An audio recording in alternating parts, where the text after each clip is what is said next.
नमस्कार. या क्षणाची सर्वात मोठी बातमी. भारतीय जनता पक्षाकडून 2 आठवड्यापूर्वी 58 जिल्हाध्यक्ष जाहीर झाले होते.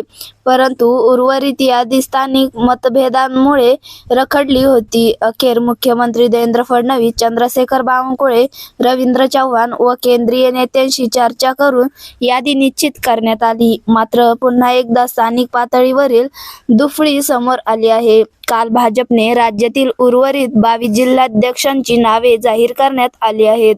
परंतु यानंतरही पक्षातील मतभेद समोर येऊ लागले आहेत.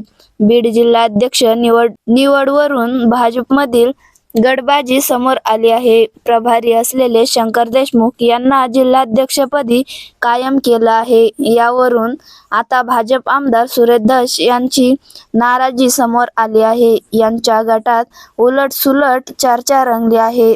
त्याचबरोबर आजच आमदार सुरेश धस यांनी मुख्यमंत्री देवेंद्र फडणवीस यांची भेट घेतली आहे. शंकर देशमुख हे पर्यावरण मंत्री पंकजा मुंडे यांच्या गटातील असून ते आष्टी तालुक्यातील कडा येथील रहिवासी आहेत. तसंच नुकतीच पार पडलेल्या विधानसभा निवडणुकीत धस यांच्या दाव्यानुसार त्यांनी पंकजा मुंडे पुरस्कृत भीमराव धोंडे यांचा प्रचार केला. त्यांनी त्यांच्याच बाजूने काम केलं असा थेट धस यांचा आणि त्यांच्या समर्थकांचा आरोप आहे.